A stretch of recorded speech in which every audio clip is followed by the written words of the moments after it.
Good afternoon, everybody. We Paddy from Across the Shock and another video for you today. This one is entitled Pocket Knife Steels, My Non-Scientific Opinion. And that's exactly what it is, a non-scientific opinion. This is my walk through the knife world from beginning to now.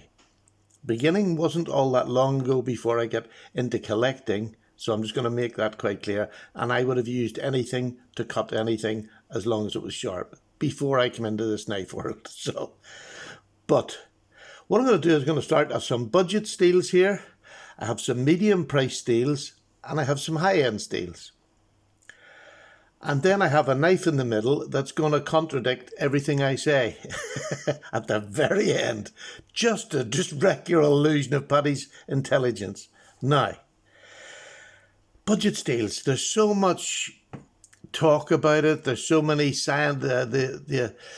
so many people about YouTube do tests, and I can't compete with them tests. They're brilliant. For the people who do them, they spend, and let me tell you, they do spend an awful lot of time doing them, and they're worthwhile to keep companies on their toes, and I fully support it and back it. Now, does that affect my knife collecting? And the answer I'm going to have to give is no. Yes, I like to know what's a good steel and what's a bad steel, but I'm not over keen on getting into all the details. I do cut tests, as you know. Well, maybe you don't know. Let's bring this down to people who have maybe just... My channel has grown in this last year. It's been unbelievable. So maybe people who haven't gone back. I started very budget.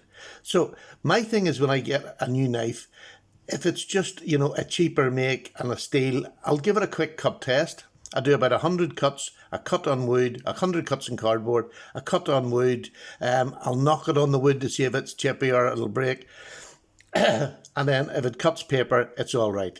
That's how I check a budget knife. And that's all I need to do to check a bucket knife, in my opinion. Bearing in mind, I know nothing. So we're heading from a position of nothing to what I've learned. And I might have learned wrong, and I'm sure you'll put me right. So let's just talk about some of the budget steels that I've got down here. Because, on this table here, we have knives from £15 to £500. So there's a lot of different steels. And what I'm not going to do is judge how much they're worth, how many cuts they do, and I'm not going to recommend where you start. Because for me personally, I think when you come into this knife world, jumping up to these high steels gives you a very false impression of what, for me, the knife hobby is also about. And it's also about sharpening. This is my side of it. I love sharpening. I didn't learn how to sharpen properly till I came into the knife community. It's another part of the hobby that I enjoy. And so anybody who's just starting, I would encourage you to try that as well. Because there's nothing worse than having a high-end knife and not being able to sharpen it yourself. Having to send and give somebody 25 quid to sharpen it plus postage. To me, I just don't see that. This is an expensive enough hobby. Now, if you can afford to do that, by all means, happy days. Just go and do it. There's nothing wrong with that. Money is a very useful thing, and if you've got it, use it. I'm a great believer in that. There's no jealousy whatsoever. Please do it. But even a lot of people who have the higher end steels enjoy sharpening. And it's a challenge. It's getting that, I think it's man's instinct. It must have been when the first knives came out and it cut something. The joy that person must have got, Fred Flintstone must have got such a buzz out of it and then continued to do it. So, look, here's a steel here. This is a Rough Rider. This is their workman knife, which I think is just exceptional value. My Carta handle, £15. I think it's 20 odd pound here, but in the States it's going to be about $15. Look at that knife. The swedge is on it. It's got a half stop. Just an absolutely right up the, well, it's nearly up the middle, but do you know what I mean? It's a great, great knife. And it's 440A. And you'll hear an awful lot of people poo-pooing 440A, Rough Rider, don't use that. I said, look, go back in my channel, have a look at the tests. I only just done one recently, actually, on 440A against Fiji 10 or something it was. But this, you can see this knife. This is a knife that is a real good work knife because it's so easy sharpened. You can take this, it'll not last you all day if you're going to do a full day's work, but just an average day's work. This is a full-size pocket knife that will last most people a day, and if not, buy a pen sharpener, and it'll literally take you 30 seconds to bring this back. And I mean 30 seconds to bring it back to a sharpened edge again. That will do you for work. So 440A, do not poo-poo it. It's a softer steel, but it's a good steel. And for that price, what can you expect? I mean, what, in reality, what, 15 quid, it's for nothing, and it's a really good steel. And I'll have to say, Rough Riders heat treat and everything seems to be pretty good. You very rarely get people complaining about bad blade steel on a Rough Rider. So, I mean, that's your basic sort of steel. And then when I first came around, Oz 8 and 440C and 8CR13, and I'm going to show you some examples. Here we are. I'm just going to take these off the table because otherwise this table is going to get cramped. Now, here's Oz 8 with a company Kabar. This is the Bob Dozier Kabar. This is, again, a £20 knife, and it's an Oz 8. The heat treat that they do on their Oz 8 is amazing. This is a hollow grind. This will slice for donkeys. Again, it's not a hard steel. It will blunt. If you're going to do very heavy work, it will blunt. But this will get most people through a day's work. Very ergonomic. Great little knife. I would recommend this to anybody when they come around as a knife to try. And this, to me, this is the sort of knife that proves you don't need a high-end steel to get through a day's work. Again, with all these knives, pen sharpener with you if you're going to do a hard day's work, sharpens back in seconds. Now, look, if you're one of these people that knows all about steels, this is not going to be technical. This is what it's going to be, and my use in these knives. Oz 8, absolutely amazing steel. When I came around Ganzos, I found Ganzos very early on, and they're incredibly great knives. 440C. Now, it has been proven that some of them are 440C, and they sneak in Oz 8CR13. Who cares? It's a great steel for, again, this is a £15 knife. What do you expect? I mean, 8CR13 or 440C, whatever it is, this will do a day's work, unless you're a heavy user. And we'll have to come back to that bit, unless you're a heavy user. So if I don't say that, just take it for granted. This is for somebody like myself who around the house, putters about the house, maybe goes to work, cuts a few cardboard boxes. This will get you through a day. But all these can be sharpened in seconds with a little pen sharpener. I'm not going to say that anymore, so just so you know. This 440C that Ganzo produces is pretty good. Let me tell you, it's pretty good on the whole. And 8CR13 that the Chinese produce is pretty good. For a long time, they were the most common steels about. This was a high-end steel at one stage, even in America. So, there's that. And this 8CR13, here's an AJ Russell knife. Now, an American company, but they get their knives made in China, hence the 8CR13 on their folders. I wish more companies like GEC, like Case, would use 8CR13. I think it's a great knife for a pocket knife, or a great blade steel, I should say, for a pocket knife. I would have one of these every day. Here's a 440C pocket knife by Boker. High-end company Boker, 440C on their pen knives. 8CR13, what a great knife. They're stainless, and that's why I like them. Here's another steel, which is commonly used on pen knives. Now, granted, this is pen knives that are maybe up the branch a little. I put this in a budget, but it's more for the steel, because it's 01 tools, sorry, it's 1095 tool steel. And this patina's beautifully. And if you like patina, yes, it's a great steel to get, because it will patina. There's the steak line on my knife. And you'll get that if you eat steak or meat, hot meat. You'll get that little patina, and I love the patina. But I don't like the patina in all my knives, because some of them I buy for show. Would you believe that? So I wish they would mix it up a wee bit and maybe give us an 8CR13 or 440C in their pocket knives. I think that would be a great jump for Case, just to give it, say, make 440C. If you're making a batch of 3 or 4 different blades, do one on 440C, just for those of us who mightn't want to use that knife and get the patina. And I think that's just a lot of companies tend to really poo-poo these blade steels, but for pocket knives, they're absolutely fine. It's a great steel. And here's probably the more It's not a modern steel as it's been about for years, but it's being used more, and I'm glad it's being used more. This is 12C27. This is Sandvik steel, a very fine grain steel, holds an edge for a reasonably long time, takes a screaming sharp edge, screaming sharp, and Tucson are using this, and they're using the 14C28. So they're using that Sandvik steel to great use, because these knives are just excellent work knives. As I say, they hold an edge a perfectly good amount of time. 12C27, they're using it on their cheaper end of their knives, but by goodness is it a great steel. Great steel. And there's plenty out there. So all them budget steels that I've just run through, there's nothing wrong with them.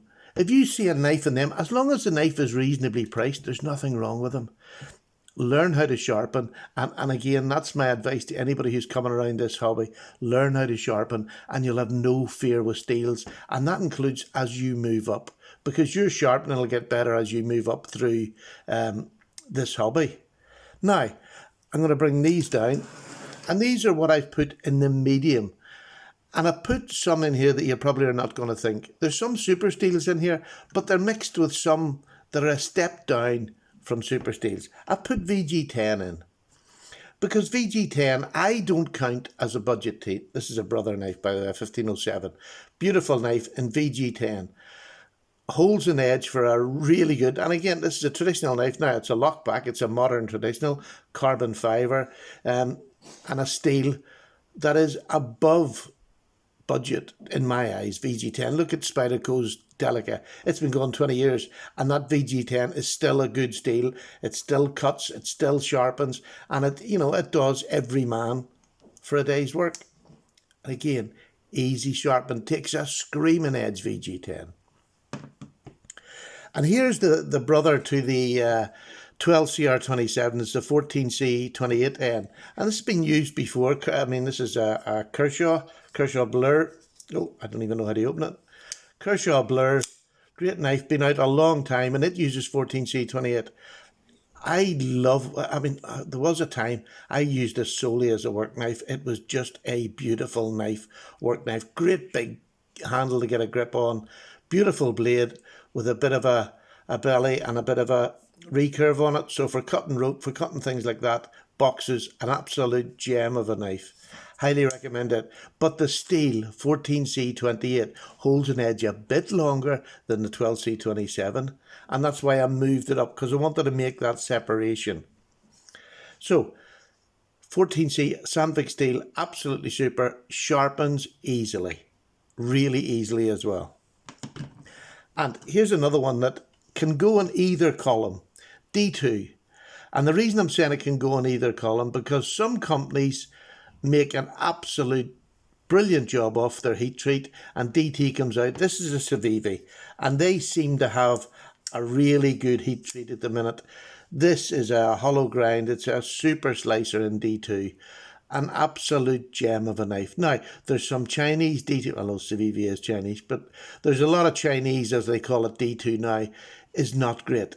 It blunts easy. It's not got a great heat treatment, and that's what you have to be careful for. And I think that's where you've got to rely on people, on people like myself who'll test a knife for you, and you can ask Stephen or Paddy, what do you think of this knife? What do you think of this steel? Or what company would you advise? And I think that's where somebody like me, I don't think I would give you a bum steer. I'm going to give you what I've used. If I haven't used it, my answer in the column is, I'm sorry, I haven't used it. And that's what you'll get. And sometimes that's not what people want, but the truth is, don't guess. If you're a reviewer, again, my opinions, don't guess, because you'll get it wrong. Just what you've used. So Civivi's D2, I really recommend. Absolutely great little steel. And it's in the medium, but this is a $50 knife, so it's not it's not an overdear knife. But the steel, I'm going to put good D2 in the medium bracket, bad D2 there, and I would stay away from bad D2. So here we are, is the most popular budget steels that are out there. And that's S30V, and this is a Benchmade S30V. Their heat treat is brilliant. S30V, one of my favourite blade steels. And it's one of my favourites for a reason. One, You can keep the price down, although Benchmade don't, but you can keep the price down because it's not an expensive steel. It used to be a high-end super steel. It's not anymore. But I like it for its use. It's a great hard use. I hear people talking about chippy. Never had a chip on my S30V. And I know lots of people have. I just haven't, so I can only talk about my experience. It sharpens relatively easy. It really does sharpen relatively easy. It's not a struggle to get it sharpened. It's going to take you a little bit longer than some of the budget steels. But isn't that life? The better you get something, the more effort you have to put into upkeep it. I mean, if you've got a Ferrari and a Lada, you're going to put more effort into your Ferrari to keep it going. And that's the same with your knife collection. But S30V, I just love it. As a working man steel, I don't think you can get any better than S30V. Now, there's lots of people will maybe not agree with that because they'll want the S35VN. Now, again, this is a gent made by an S35VN, which was Chris Reeve's upgrade on the S30V. He had a hand, Chris Reeve Knives, if you don't know it, he had a hand in developing the steels and the metallurgy that went into making S30V into S35VN. It's run a wee bit softer. For whatever reason, Chris thought that it was better. Not sure if that's still relevant now. I don't know. I'm not technically minded. But S35VN, great steel, sharpens relatively easy, and it's just a good all-round working man steel. Will last a day, surely. Will last a day, surely. Now, that's my middle of the range. Now I'm going to go on to my high end. And I know when I first came around, I said, I don't need all these high end steel. I don't need... But let me tell you, this addiction gets a hold of you. You go from low... Well, if you start right at the bottom, you went from low to middle to high.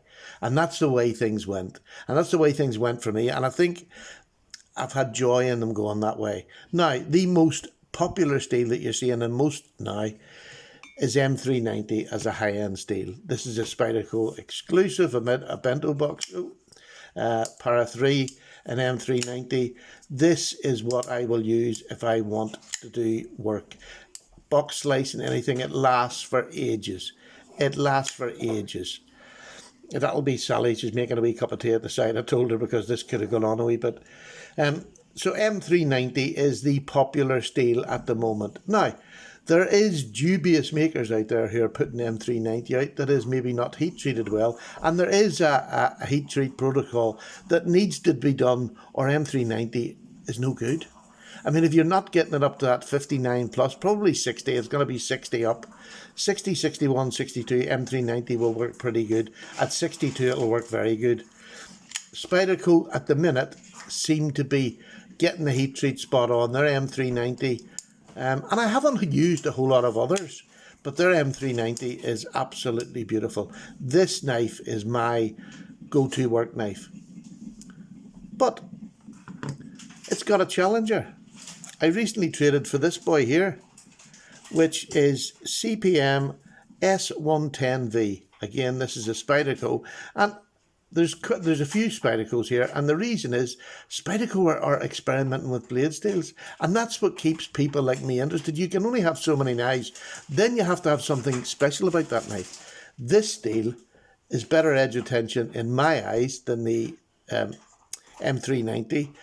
This only costs just over £100. I'm not sure what it costs in the States. This is the UK PK.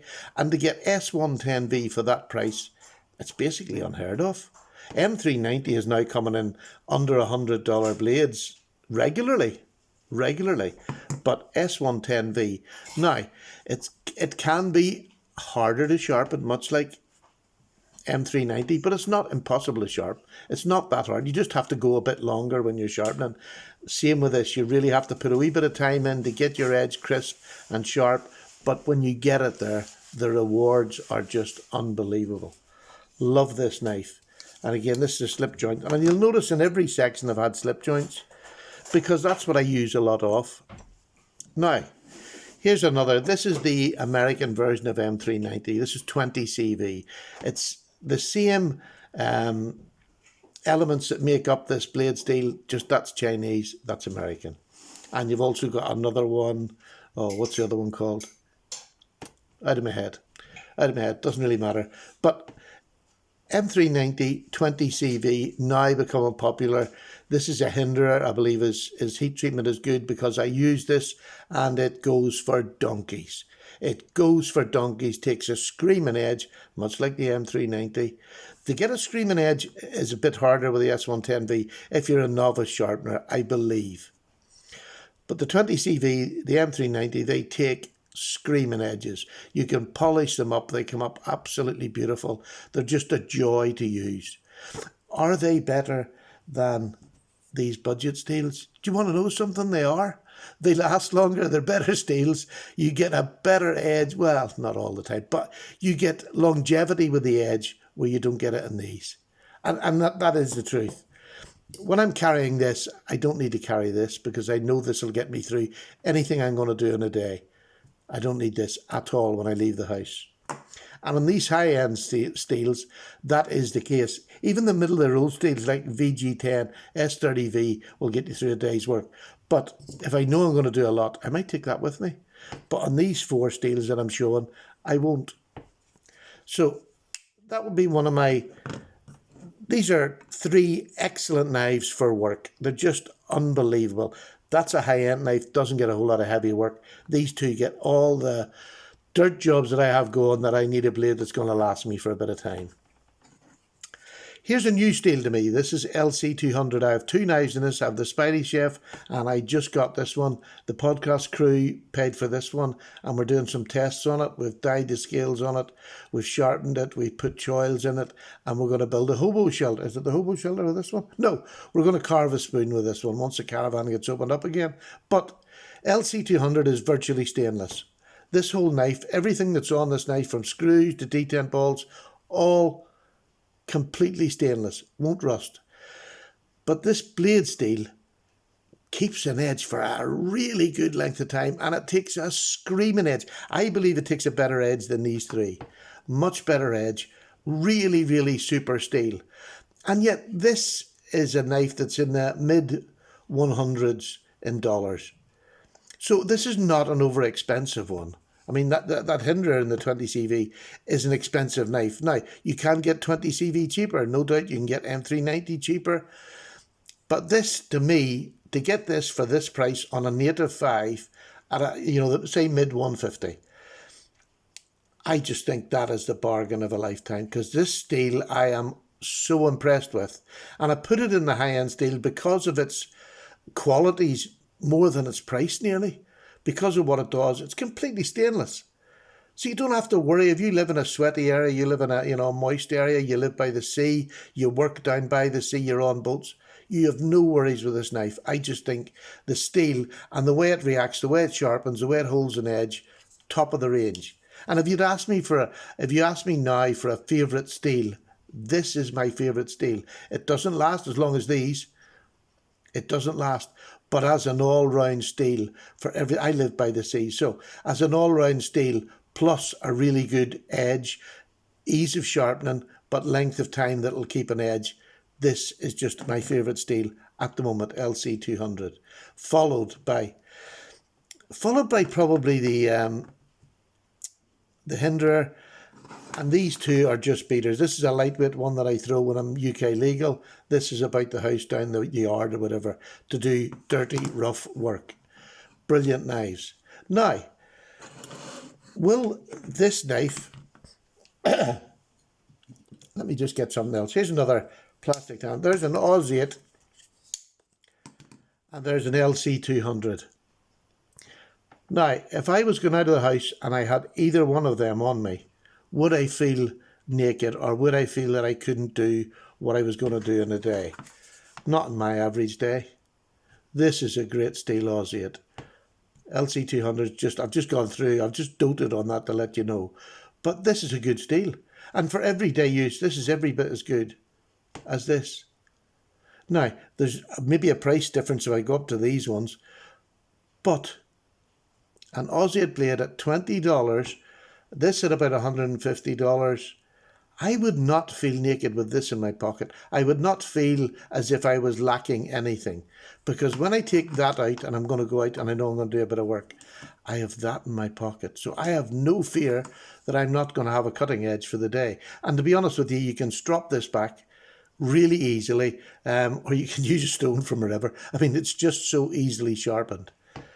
But so why do we upgrade steels? Because it's a natural progression, and that is it. I don't believe that most of us are technically minded, that we get all the details, from a Rough Rider on 440A, which is the basic steel that I will use. I won't go below 440A. I probably have lots of times, but most of the time, 440A is what I call the baseline. I don't like 7CR17, all those other steels, but 440A to me is a good steel, and it sharpens and works. Why do I spend the money on the more expensive steels? One, because I can. Two, because I want to see what they're like. And this is a hobby for me. Like maybe a lot of people who watch our videos, it's not a hobby. They're looking to build up a work knife collection. They want to see which one has good edge retention, good use. There's people who just want a good knife, and it maybe is the one good knife they're going to buy. But if you're a collector, if you don't experience all the range, then you're an inexperienced collector. I suppose that is the answer, and I don't mean to be sarcastic there, but it just goes to show you that money doesn't always buy you the steel that you think. I've just mentioned these steels as the steels that are high end. My most expensive knife has a medium steel on it. This is my most expensive knife. I bought last year when I was rich, £500, and it's got S35VN. So why? Because I paid for the designer. I know the S35VN is an excellent steel when it's heat treated well. I know the maker of this knife heat treats his knives professionally and well. And he grinds them well, and I love it. And the steel never really was, because most of his knives used to be D2, but they were heat treated well and looked after. So you don't always buy because of the steel. Now, that's just my opinion, because a lot of higher end knives, and especially custom knives, they're using much lesser steels than the higher end. They're using an awful lot of S35VN, 154cm. They're using medium grade steels because they're easier to work with, and they sharpen easy, and they give a good edge. So don't let yourself feel as if you have to jump from 440A to 20CV in the space of a week or two. That's not the rush. Learn how to use this steel, because when you get to here, the pleasure you have of taking this steel out and using it, because I'm not a collector that throws things in the box. I don't overuse knives. I just change them about and I use them on an average daily basis. But when you get from here to here, the joy of using this when it comes down to proper heavy use. I mean, I use this knife to cut up an 18 by 10 front room carpet with a heavy backing. I used this knife to cut it all up into squares. I live in an apartment block. Had to cut it all up to get it out. So I used this little knife that cost me 500 quid to cut that carpet up, and it cut the whole carpet up into squares without having to be resharpened.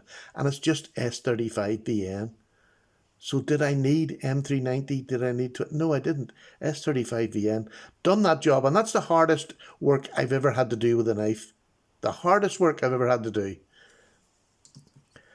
So don't get wrapped up on the blade steels. Yes, by all means, progress up, but learn about the other steels. Learn about the 440s, the 8CR13s, I mean, the 12C27. Learn about these steels, because not learning as in scientifically, I don't have the brain for that. But I do have the brain for getting a knife, learning how to sharpen it, see how it feels in hand, and you'll be amazed how much joy you'll get out of this hobby. How much joy that you do not genuinely have to spend a lot of money. Look at the most knives that was on this table was the budget end. So that tells you something. The most knives I have are on the budget end because that's where I started. And I have got loads of them. And I still use them. And I use them every bit as much as I do my high end. But that's because I got there and I learned how to sharpen them. So even if you can afford to go in at the high end, you don't have to jump in there. Try a couple of basic ones. By all means, buy everything. Buy the whole batch. But try them. Learn how to sharpen them. See what their characteristics are. Because every knife has a characteristic. Every knife has a character in my eyes. Every knife has a character. And to me, well, there you go. From 440A to 20CV to LC200. And I know there's more expensive steels. There's Maximate. I haven't tried it yet. I would love to try it.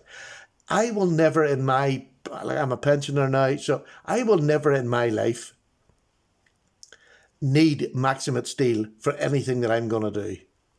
But I want to try it eventually because I wanted to try all these other steels. So that's my goal. Probably this year at some stage I would love a Maximate knife and I'll try the steel in that and I'll put it up against a 20CV or a 110V and just see for me on my daily workings, do I need that steel? You don't need any steel. You need 440A. That'll get you through with a pen sharpener. Would I like to try that steel? Would I like to have said, yes, I've had it, I've tried it, I like it, here's why I got it. So there you go. Probably a lot of waffle, but you're locked down, so just sit back. Well, sit back. You're finished now.